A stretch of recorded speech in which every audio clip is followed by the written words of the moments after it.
En Marcos, capítulo 6, del versículo 45 en adelante, vamos a estar hablándole de un caso que hubo una tormenta en el mar, pero esta tormenta hizo que los discípulos pudieran entender el plan y el propósito que Dios tenía para sus vidas. Enseguida hizo a sus discípulos entrar en la barca e ir delante de él a Betsaida. ¿Para dónde iban los discípulos? Tenían que llegar a un destino, tenían que llegar a Betsaida. Cuando la Biblia dice enseguida en este texto, Dios o Jesús en este caso tenía prisa en montar los discípulos en la barca, porque dice enseguida. ¿Y por qué dice el texto enseguida? Porque unos minutos antes o unas horas antes posiblemente Jesús había hecho un milagro sobrenatural y había multiplicado los panes y los peces de una manera sobrenatural y había alimentado a una multitud de más de 5,000 almas. La Biblia dice que alimentó a 5,000, pero nosotros sabemos que los judíos no contaban ni a los niños ni a las mujeres. O sea que posiblemente unas 15,000 o más personas fueron alimentadas en aquel momento. ¿Qué pasa cuando hay algo sobrenatural? Cuando hay algo sobrenatural, el pueblo empieza ¿a qué? A ver en esta persona algo como para proclamarlo rey, y eso era lo que quería hacer el pueblo. Los discípulos se estaban contaminando con la fama de Jesús, y Jesús en este momento los monta en la barca y le dice, se tienen que montar enseguida en esta barca y salir de aquí. No es el momento de la exposición, es el momento de buscar el plan perfecto de Dios para nuestras vidas. Y dice más adelante, y para Betsaida en la otra ribera, entre tanto que él despedía a la multitud. Él estaba despidiendo a la multitud y los discípulos se estaban contaminando de la fama del maestro. ¿Qué diferencia a la iglesia de hoy? Que cuando vemos que algo sobrenatural sucede, ponemos en las primeras planas de los periódicos, este hombre o esta mujer hizo algo sobrenatural y no reconocemos que es Dios el que hizo el milagro, no reconocemos que es Dios el que se tiene que llevar toda la gloria y toda la honra, porque Él es el Dios que hace y proclama y puede desatar los milagros en la vida de la humanidad. Algunas veces Él te enviará al frente y no se montará contigo en la barca. Fíjese lo que hizo Él, los envió al frente en la barca y no se montó en la barca. Vamos a ver por qué pasó esto. Y después que los hubo despedido, se fue al monte ¿a qué? A orar. Jesús nunca negoció la oración con nada ni nadie. Después que despidió a la multitud, en pocas palabras, después que la multitud ya fue satisfecha, se fue al monte a orar con el Padre, se fue al monte a tener comunión con el Padre. Solamente la comunión con el Padre le iba a dar la suficiente capacidad para poder enfrentar todas las situaciones difíciles que iba a enfrentar Jesús en la tierra. Él siempre lo hizo y fue el ejemplo. Hoy en día hablamos mucho de la oración de Jesús. Todo el mundo habla de que Jesús era un hombre de oración, pero pocos practicamos lo que decimos de la oración de Jesús. Él se fue al monte a orar a solas, dice la Biblia. ¿Por qué a solas se fue? Porque Él no quería nunca que las multitudes le llevaran al lugar que no era el momento correcto de llegar al trono. Porque las multitudes estaban buscando a un Salvador, estaban buscando a un rey que los libertara del yugo romano, y Él no quería todavía exponerse como rey delante de las multitudes. Y la Biblia dice que al venir la noche, la barca estaba en medio del mar y Él solo en tierra. En pocas palabras, llegó la noche. Sabe que siempre te va a llegar la noche en tu vida. El día tiene 24 horas. Siempre va a llegar un momento oscuro a tu vida. Siempre va a llegar un momento en que tú no vas a poder controlar. Si algo el ser humano jamás podrá controlar son las horas que tiene el día. Siempre va a llegar el momento en que esa noche va a llegar a tu vida y te vas a encontrar solo en medio del mar. Los discípulos fueron ¿qué? Montados en la barca y enviados a la mar. A veces yo pienso que Jesús tenía sus cositas como de boricua, ¿verdad? ¿Por qué? Porque lo envía a los discípulos sabiendo que va a caer la noche y después los envía solo. Hay veces que tú y yo decimos, Señor, pero es que yo no quiero pasar esta prueba solo. Yo quiero que tú estés en medio de esta situación difícil. Yo quiero que tú seas el que estás en la barca mientras va a llegar una tormenta que se avecina. Jesús sabía que llegaba una tormenta, ¿o no lo sabía? Claro que lo sabía. Si Él es el dueño, dice la Biblia, el creador de los cielos y de la tierra, ¿cómo Él no iba a saber de que se iba a desatar una tormenta? ¿Cómo Él no sabe que va a desatarse una tormenta en tu casa, en tu matrimonio? ¿Cómo Él no va a saber que en tu familia vas a pasar por momentos difíciles? Claro que lo sabe. Pero te envía solo porque Él quiere desarrollar tu fe. Él quiere levantarte como un hombre, como una mujer de fe. Él quiere que en medio de las adversidades tú tengas las suficientes herramientas para permanecer de pie. Por eso es que Él te envía a veces solo y no está contigo.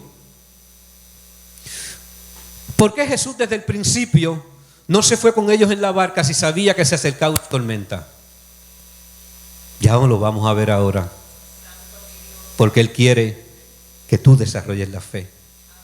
Y viéndoles remar con gran fatiga, dice el texto número 48. Y viéndoles remar con gran fatiga, porque el viento, dice la palabra, les era ¿qué? Contrario. Ellos estaban remando y ellos estaban haciendo un esfuerzo sostenido. Ellos estaban como esta gente que son los que reman en las Olimpiadas, que van haciendo este ejercicio de remo de una manera sostenida, pero no estaban siendo eficaces.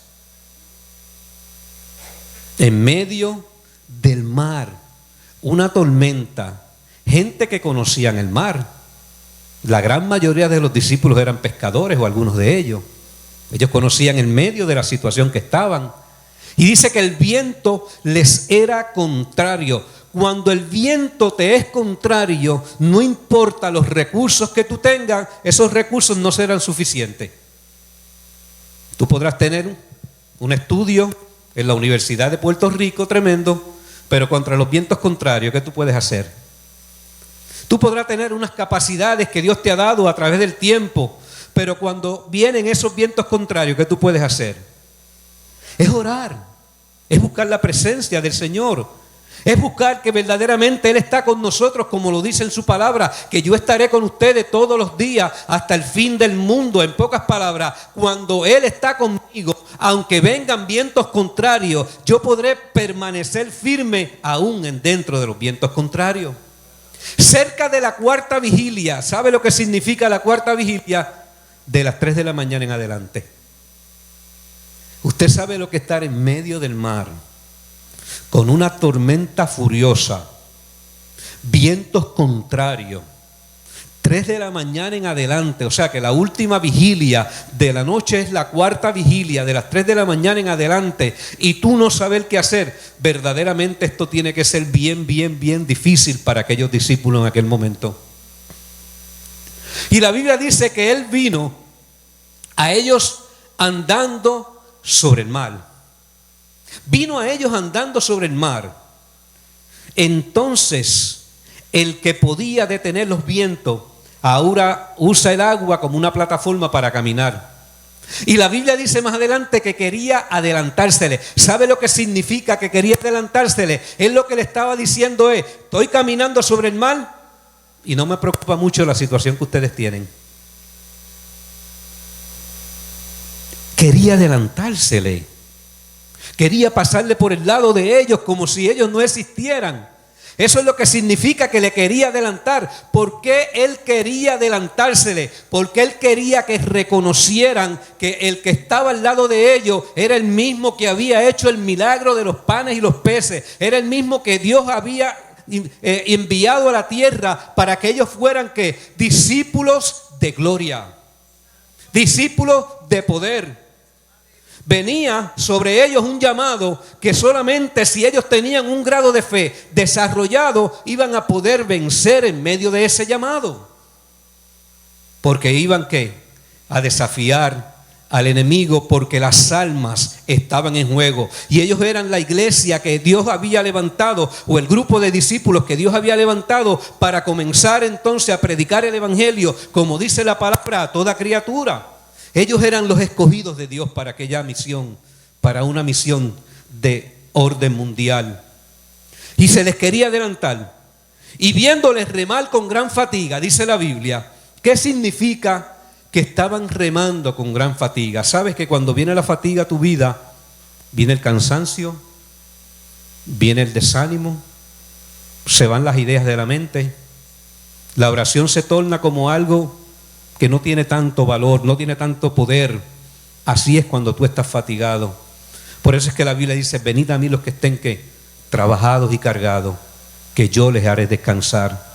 Jesús quiere que tú esa fatiga la pongas en sus manos. Jesús quiere que esa situación difícil tú la puedas depositar en sus manos, que tú puedas confiar en Él, porque si tú confías en Él, entonces estos vientos sostenidos contrarios, tú los vas a poder sobrepasar de una manera sobrenatural, porque estás confiando en el verdadero Dios. Y llegó la fatiga, llegó el momento del cansancio. Tus recursos muchas veces no serán suficientes para alcanzar tu destino. Tus recursos son aquellas cosas que tú tienes en tus manos, tu economía, posiblemente la preparación académica que tú cuentas. Todas estas cosas son recursos que no están mal, son muy buenos y nos ayudan, pero no son suficientes para llegar al destino de Dios. Y viéndoles remar con gran fatiga, dice la Biblia, porque el viento les era contrario. Es el mismo texto. ¿Qué significa que el viento les era contrario? Cuando los vientos contrarios, sin Jesús en la barca, nuestro destino parece inalcanzable. Pero cuando Jesús está en medio de la barca, los vientos contrarios nos ayudarán a fortalecer nuestra fe. En los momentos más difíciles, si Jesús es parte de tu casa, si Jesús está controlando tu vida, si Jesús está trabajando con tu familia, si tú has puesto toda tu confianza en Él, no importa los vientos contrarios que puedan venir a tu casa, a tu familia, a tu matrimonio, estos mismos vientos contrarios harán que tu fe sea fortalecida. Sabes que con la fe que tienes hoy, posiblemente no podrás derribar aquellos vientos contrarios que puedan venir a tu vida en un futuro no muy lejano. Y posiblemente aquellos que me están viendo a través del internet van a entender esto y a lo mejor no están viviendo por situaciones difíciles ahora, pero en un momento dado de sus vidas, esta palabra se va a convertir en una rema, en una revelación, en algo que necesitan para poder vencer en medio de sus tiempos y de sus vientos contrarios. Viéndole ellos andar sobre el mar, pensaron que era un fantasma. Y la Biblia dice, y gritaron. Hace unas horas atrás, posiblemente un día antes, estaban con él viéndolo hacer los milagros, mas sin embargo ahora no lo reconocen. Sabes que cuando hay fatiga en tu vida, cuando hay dolor en tu vida, tú no reconoces a Dios en tu vida. Sabe que cuando hay situaciones difíciles, a veces Dios está a tu lado, a veces el Señor está a tu lado, intercediendo contigo, mas sin embargo tú no lo reconoces. ¿Por qué? Porque la fatiga lo que está provocando es que tú no conozcas que Dios está a tu lado como poderoso gigante. La Biblia dice, yo estaré con vosotros. Cuando dice que yo estaré con vosotros, dice todos los días hasta el fin del mundo. Cuando dice todos los días, se refiere que en los momentos de bendición está a tu lado, que en los momentos de tus pruebas está a tu lado, que en los momentos de tu dolor está a tu lado, que en todo tiempo Él estará a tu lado, porque Él quiere bendecir tu vida. Él quiere bendecir tu matrimonio. Él quiere bendecir tu familia. Él quiere bendecir tus hijos. Él quiere cambiar tu lamento en baile. Él quiere que tú empieces a confiar en Él de una manera especial, no de una manera natural, porque el Dios que le servimos es un Dios sobrenatural. Viéndolo ellos que andaba sobre el mar, pensaron que era un fantasma y gritaron, porque todos le veían y se turbaron. Todos, quiere decir, los discípulos le estaban viendo y se turbaron. pero enseguida la Biblia dice, habló con ellos y les dijo, tened ánimo, yo soy, no temáis. Cuando él dice yo soy, es el mismo yo soy que se le presentó a Moisés en la zarza ardiendo. Es el mismo yo soy que cuando los soldados quisieron detenerlo, cayeron para atrás porque el poder de Dios se manifestó de una manera sobrenatural, porque él es un Dios sobrenatural.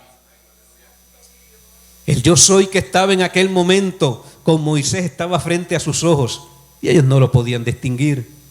El yo soy que permaneció de pie en medio de la tribulación más grande que tuvo que pasar cualquier hombre. Cuando decimos hombre nos referimos al Cristo que como hombre tuvo que ir a la cruz del Calvario y morir por ti, por nuestros pecados. Ese yo soy venció en la cruz. También nosotros podemos vencer. El yo soy está con nosotros. Pero enseguida habló con ellos. Él quiere hablar contigo, pero tú tienes que hablar con Él. Si hay algo que nosotros tenemos que practicar en esta vida de hijos de Dios, es la oración. La oración nos conecta con Dios. Él quiere hablar contigo. Por eso es que la Biblia dice, tened ánimo, no teméis, yo quiero hablar contigo. Por eso es que Él habló con ellos inmediatamente, porque cuando Jesús habló con ellos, lo que significa es que esa palabra que Él desató en ellos trajo que fe inmediata a sus vidas y pudieron entender que era la voz del Maestro. Pero ¿de qué forma tú puedes escuchar a Dios si tú no hablas con Él? Si a veces pasan los días y confiamos más en nosotros mismos que en la oración que nos conecta al gran yo soy. ¿Por qué está pasando el tiempo y hemos perdido esa comunión que Dios ha dicho que es necesaria para tener esa relación y esa comunión con Él? Él quiere hablar contigo, iglesia.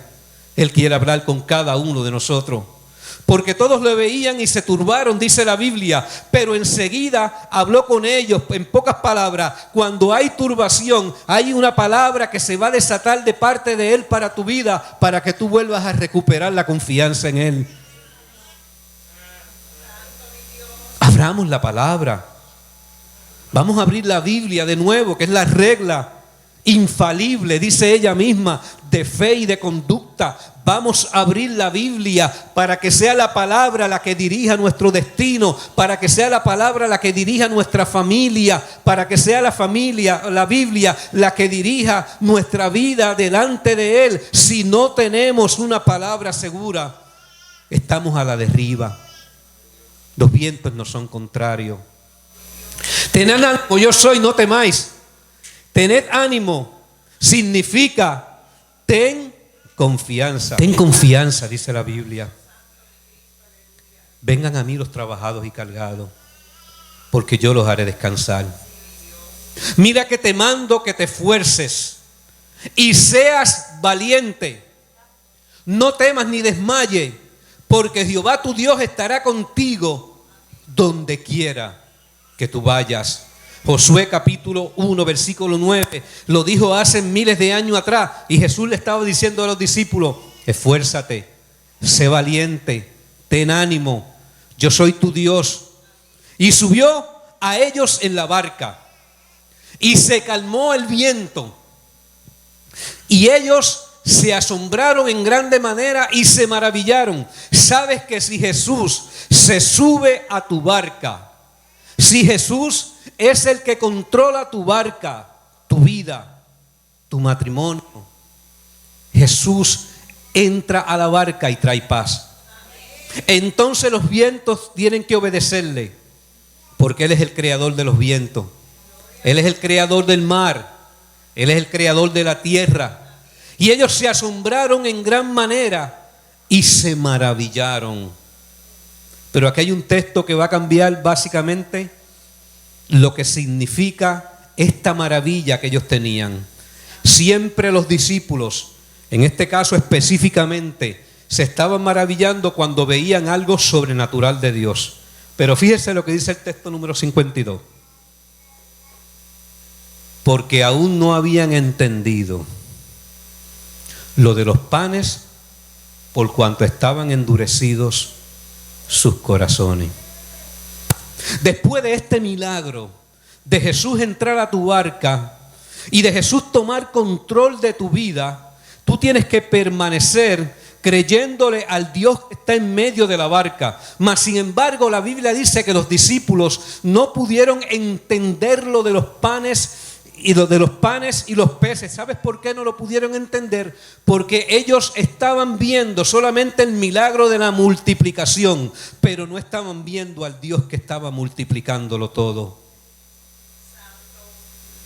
No pudieron entender. En pocas palabras, a un Dios en medio de tu casa, realizando milagros y prodigios, Dios haciendo cosas sobrenaturales, tú no poder entender el poder de Dios, quiere decir entonces que tu vida está desconectada del verdadero propósito de Dios para con tu casa. Y aquí vemos otra situación que surgió, que dice endurecido del corazón. Un corazón endurecido proviene de una mente que no ha sido renovada. Por eso es que Romano es claro cuando dice que seamos renovados en el espíritu de nuestro entendimiento. Porque cuando nuestra mente es renovada, cuando creemos que Dios está en medio de todo el asunto y las cosas más pequeñas las podemos ver como sobrenaturales en nuestra casa, en nuestra familia, en nuestra vida, entonces nuestra vida nuestra mente empieza a ser renovada y a creer que Dios está en medio de tu barca, que Dios está en medio de tu familia. Y eso era lo que tenía este profeta, el profeta Jonás. Tenía un corazón endurecido.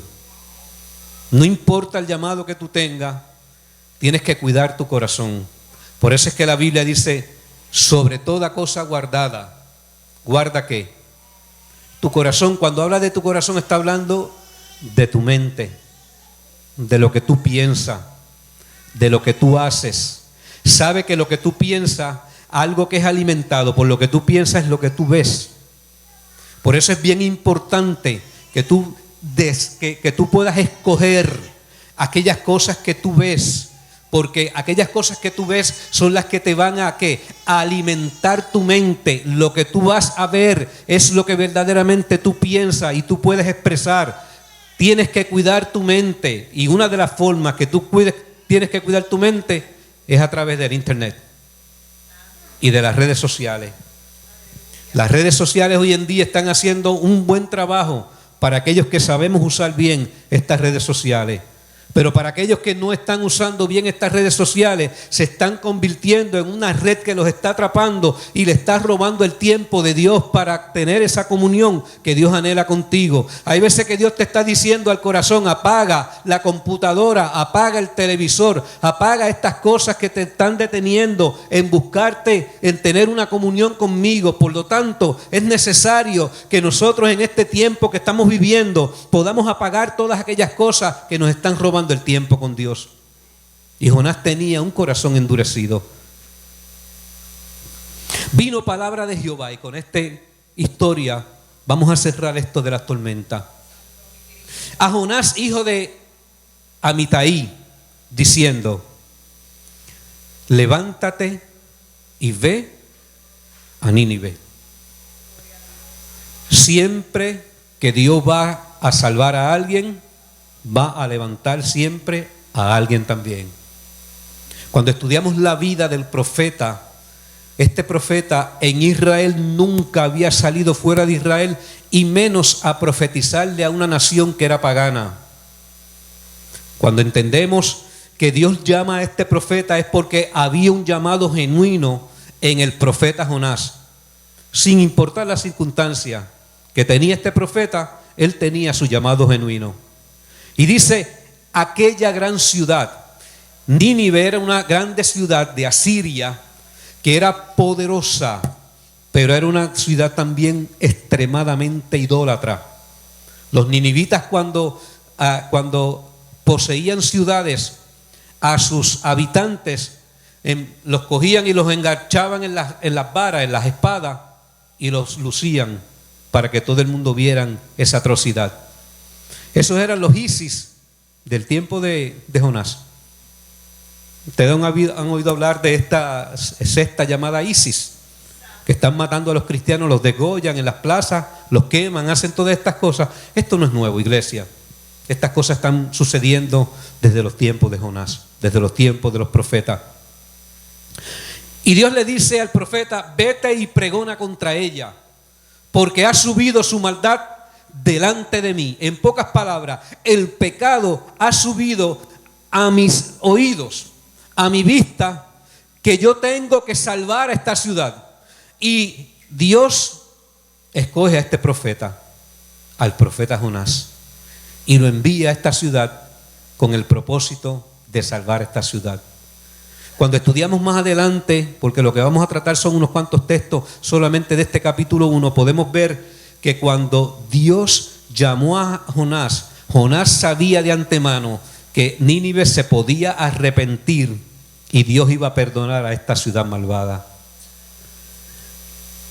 Cuando dice levántate de tu comodidad y ve al lugar de la necesidad, porque hay almas que salvar. Siempre que Dios va a salvar a alguien, te saca de tu lugar de comodidad. Y aunque tú no lo quieras, te va a sacar de tu comodidad, porque te va a llevar a un lugar de una necesidad extrema. Y eso hizo con Jonás. Y Jonás se levantó para huir de la presencia de Jehová a Tarsis. Lo envía a una ciudad llamada Nínive, pero él decide irse para otro lugar. Y a veces nosotros creemos que Jonás cometió el pecado de ser desobediente, pero nosotros a veces somos más desobedientes que Jonás. Porque a veces Dios nos está hablando a través del Espíritu Santo de levantarnos, de movernos de cierto lugar, de soltar ciertas cosas, mas sin embargo no lo hacemos porque sabemos que estas cosas nos traen comodidad. Y la Biblia dice que lo envió para Nínive, pero él decidió ir a Tarsis. Fíjese el texto más adelante lo que dice. Y descendió ¿a dónde? A Jope. Siempre que tú vayas a ir en contra de la voluntad del Señor, desciendes, bajas del lugar donde Dios te tiene a un lugar más bajo. Y descendió a Jope, dice la Biblia, y halló una nave que partía para Tarsis. Hay veces que hay provisión, aunque estemos en desobediencia, que creemos que viene de parte de Dios. Y él, dice la Biblia, que cuando buscó una nave, encontró una nave que iba para Tarsis. Y no estaba tan mal el tipo, porque pagó el pasaje para ir para Tarsis, el texto lo dice. Pagó el pasaje para ir para Tarsis. Y entonces, en pocas palabras, aunque tú estés en lo incorrecto, hay veces que se abren unas puertas que tenemos que tener cuidado si vienen de Dios o no vienen de Dios.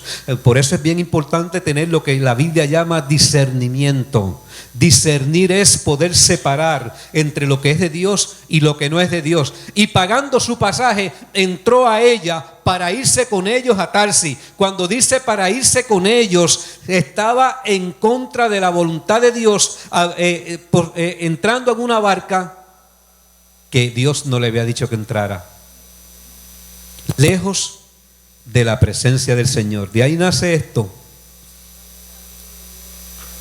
Ningún lugar que te aparte de su presencia es un lugar correcto. Ninguna relación, sea una amistad de familia, sea una relación familiar, nada ni nadie que te aparte de la presencia del Señor es un lugar correcto.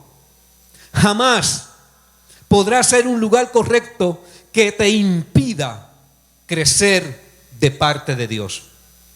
Por eso es que nuestras amistades tenemos que seleccionarlas, tenemos que saberlas escoger, porque hay amistades que, aunque parecen ser buenas amistades, nos están apartando de la presencia del Señor.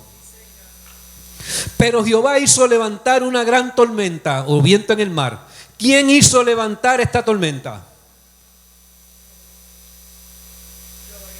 Dios a veces se mete en tu barca. Dios se mete en tu vida. Dios se mete en tu relación. Dios se mete donde se tenga que meter y levanta, dice la Biblia, un viento fuerte. En pocas palabras, voy a sacudir esto porque hay cosas que aquí no me agradan. Y a veces no podemos entender y creemos que es el diablo que se metió en la casa, creemos que es el enemigo que está haciendo algo. ¿Para qué? Para molestarnos, mas sin embargo el que se metió en la barca de Jonás para Tarsis no fue el enemigo, fue Dios. Y hizo levantar un viento en el mar. Y hubo en el mar una tempestad tan grande que se pensó que la nave se iba a partir. En pocas palabras, las olas eran tan elevadas y tan grandes que los que estaban en la barca dijo: esto se va a partir y no vamos a llegar al destino que nosotros separamos. Los marineros iban para Tarsis. Ellos tenían un lugar de destino, pero Jonás no tenía que ir para Tarsis. Jonás, el destino final era Nínive. Es mejor que Dios provoque una tempestad, iglesia, que en nuestra desobediencia lleguemos al destino equivocado. Siempre que Dios va a hacer algo en tu vida, como tú fuiste separado, como tú eres un escogido de Dios, como Dios te separó con un plan y un propósito, y el destino que Él ya marcó para tu vida, Él lo va a hacer, cueste lo que cueste. Se va a meter en tu barca y va a levantar una tempestad. Vamos a ver qué pasó de esta situación. Y dice la Biblia que los marineros tuvieron miedo. Los marineros tenían miedo porque los marineros sabían que esta tormenta no iba a permitir que ellos llegaran a su destino. Y cada uno, dice la Biblia, clamaba a su Dios. Y miren la forma en que dice: clamaban a su Dios con letra minúscula. En pocas palabras, el Dios que los marineros le servían no era el Dios que no era el Dios que Jonás le servía. Esta gente clamaron a Dios y Jonás no clamaba a Dios. Dentro de una barca él estaba, mas sin embargo su clamor no era a Dios.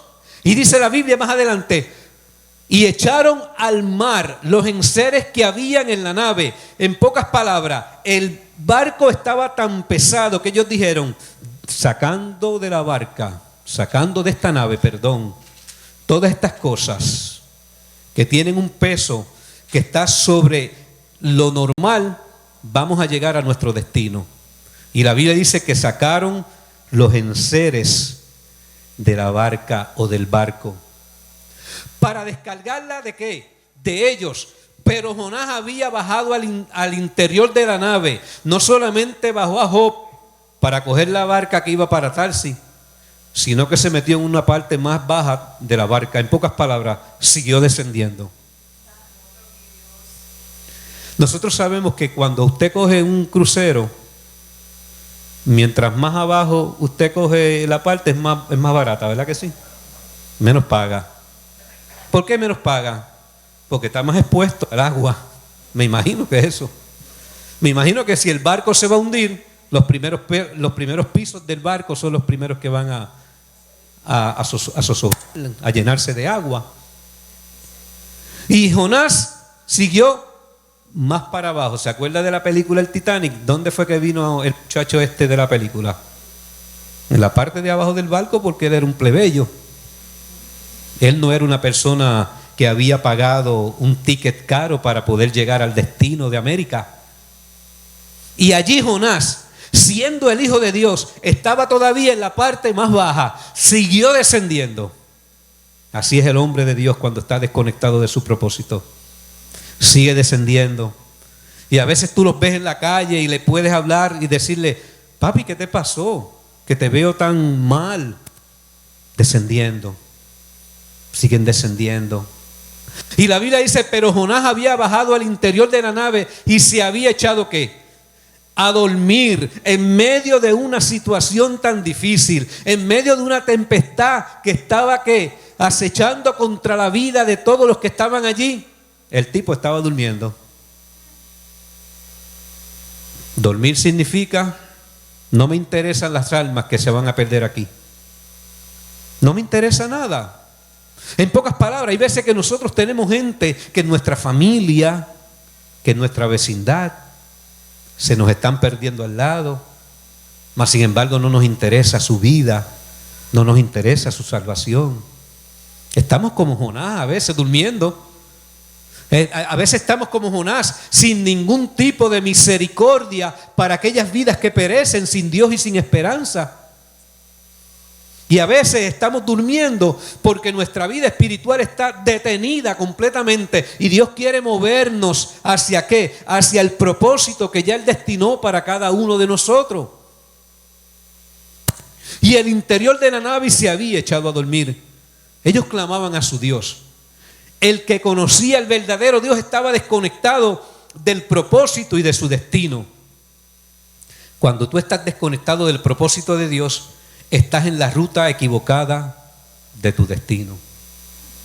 Cuando a veces estamos desconectados de un propósito, perdemos la energía que necesitamos tener. Por eso es que cuando ahí se ve que hay un enchufle que está desconectado de la fuente de energía, lo que significa es que cuando estamos desconectados ya no estamos alumbrando como Dios dijo que teníamos que alumbrar, que fuéramos luz en medio de las tinieblas, que fuéramos la sal de la tierra, que fuéramos la luz que la gente necesita. Hay gente que se pierden sin fe y sin esperanza y a veces están al lado nuestro quejándose de este mundo tan pervertido y tan malo que está y nosotros detenidos y callados.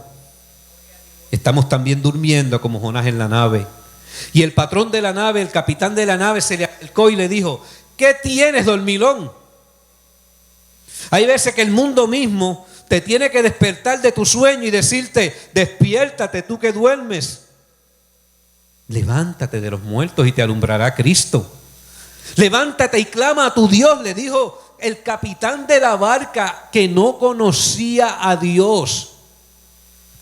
Porque este capitán no sabía quién era Dios. Él estaba clamando juntamente con los marineros a sus dioses. Levántate y clama a tu Dios. Quizás Él tendrá compasión de nosotros y no perecemos. Quizás el Dios que tú le sirves es mucho más poderoso que los dioses que nosotros le servimos. Levántate, dormilón. Y dijeron cada uno a su compañero: echemos suertes, porque para que sepamos por causa de quién nos ha venido este mal. Y echaron suerte, y la suerte cayó sobre quién. Empezaron a jugar. La suerte era practicada más por los paganos que por los pueblos de judíos. Pero esta suerte tuvo sus resultados porque la suerte cayó sobre quién. Aquí hay un tipo que es el que está provocando todo esto. Tú llegas a un lugar, o eres de bendición o eres de maldición. O eres de bendición cuando eres luz en medio de ese lugar, o eres de maldición cuando tú no quieres verdaderamente reflejar la luz de Cristo en tu vida. Y cayó sobre Jonás. Entonces le dijeron ellos: decláranos ahora por qué nos ha sobrevenido este mal. ¿Qué oficio tienes?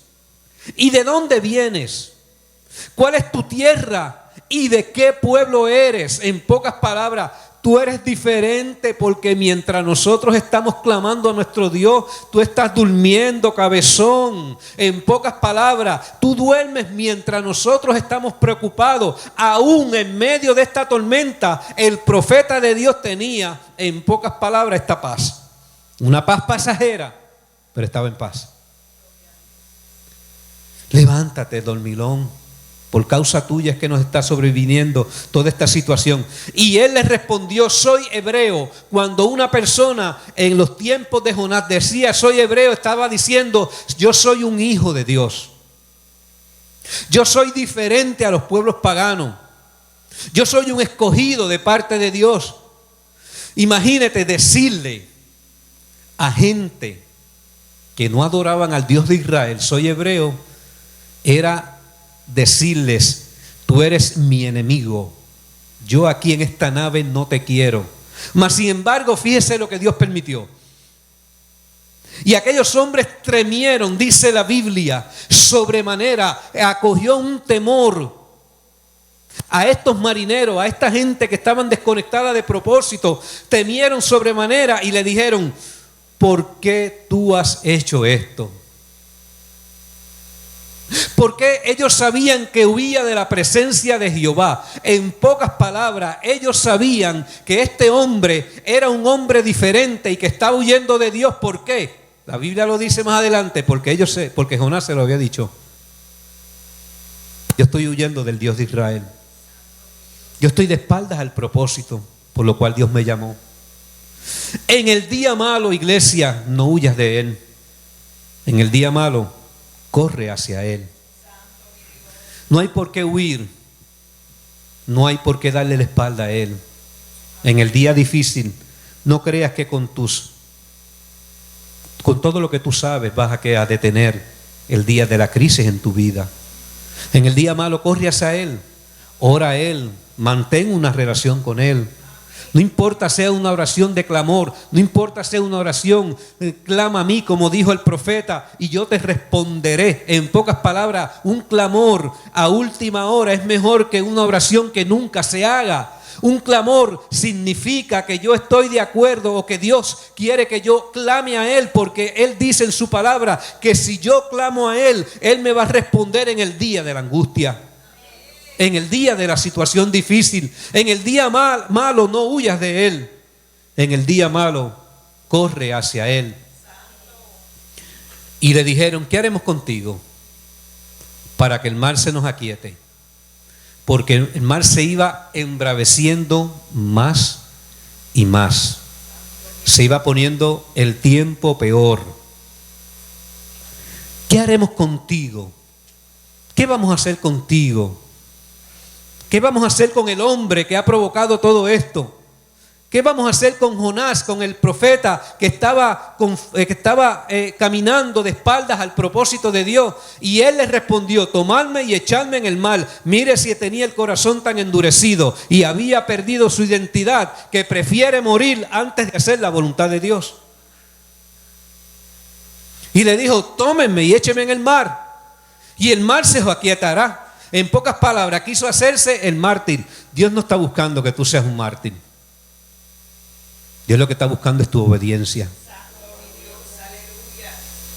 Écheme al mar. Quiso hacerse ¿qué? El mártir de la película.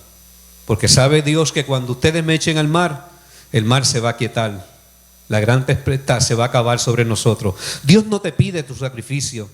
Él te pide su obediencia. Y aquellos hombres trabajaron para hacer volver la nave a la tierra. Mire si estos hombres habían tenido verdaderamente un encuentro con Dios, a pesar de que no eran parte de un plan, o sea, a pesar de que no eran hijos de Dios en aquel momento, que ellos trabajaron, dice la Biblia, para hacer volver la nave a tierra. En pocas palabras, ellos no querían echar a Jonás al mar. Ellos no querían echar al profeta al mar, porque sabían que el profeta de Dios tenía un destino y un propósito que Dios iba a cumplir con él. Y dice la Biblia que ellos trabajaron por la vida de Jonás, mas sin embargo Jonás no quería trabajar por la vida de 600,000 que vivían en Nínive y que necesitaban una palabra de arrepentimiento. Necesitaban una palabra del profeta. Mas sin embargo estos hombres impíos trabajan para hacer llevar la nave a la tierra y que Jonás muera en medio de la travesía. Dice la Biblia: mas no pudieron, porque el mar se iba embraveciendo más y más en contra de ellos. Los marineros paganos trabajaron para preservar la vida de Jonás, mas sin embargo Jonás no trabajó o no quería trabajar para preservar la vida de 600,000 que vivían en Nínive. Entonces clamaron a Jehová y dijeron: te rogamos ahora, Jehová, que no perezcamos nosotros por la vida de este hombre, ni pongas sobre nosotros la sangre inocente, porque tú, Jehová, has hecho como has querido. ¿Quiénes clamaron a Dios? Los marineros de nuevo. Los marineros claman a Dios y dicen: te vamos a rogar ahora, Jehová, que no perezcamos nosotros por la vida de este hombre. En pocas palabras, salva a este hombre para que nosotros no perezcamos, porque tú has hecho como has querido. Ellos reconocieron que el Dios que les servía a Jonás era el Dios que hacía las cosas como él quería. Y tomaron a Jonás y lo echaron al mar. Y el mar se aquietó de su furor.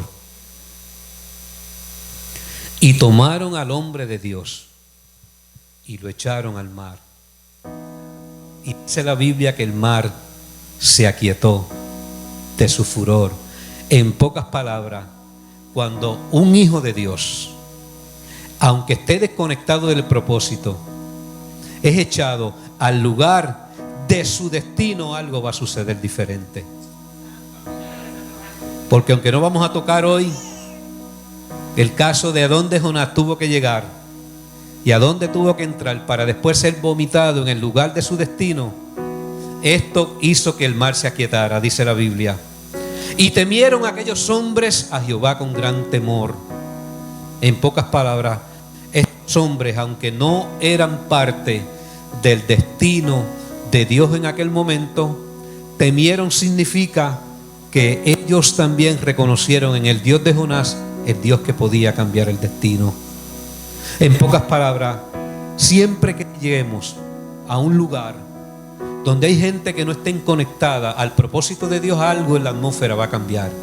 Dios va a hacer cosas sobrenaturales, porque Dios es un Dios sobrenatural, un Dios que quiere cambiar todas las cosas, un Dios que hace de las cosas que parecen imposibles, posibles.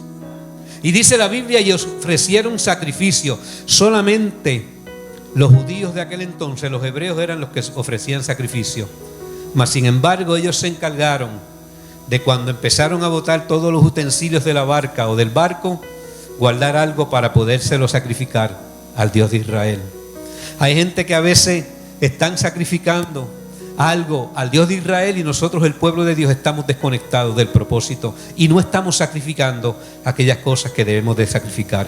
Y ofrecieron sacrificio a Jehová, y dice la Biblia, hicieron votos. Cuando dice que hicieron votos, significa que hicieron compromiso, se comprometieron con Dios. Cuando leemos esto y estudiamos, vemos que en la primera parada que estos marineros hicieron, cuando hicieron la primera parada, ellos buscaron un lugar para sacrificar a Dios. Ellos buscaron un lugar donde pudieran sacrificar un sacrificio de adoración a Dios, porque les había preservado su vida. Sabe que los marineros llegaron a Tarsis, pero Jonás fue echado en medio del camino de la barca y no pudo llegar a Tarsis. Hay veces que tú quieres llegar a destinos que Dios no ha propuesto para tu vida. Hay veces que tú quieres alcanzar cosas que Dios te dijo que no ibas a alcanzar, porque Él tiene cosas mejores para ti, porque Él lo mejor lo tiene para ti. Cada vez que tú no puedes alcanzar algo que tú con tus talentos has querido alcanzar, con todas aquellas cosas que tú has querido hacer en la vida que no te han permitido llegar a cumplir con un anhelo de tu corazón, es porque Dios tiene algo mejor para ti.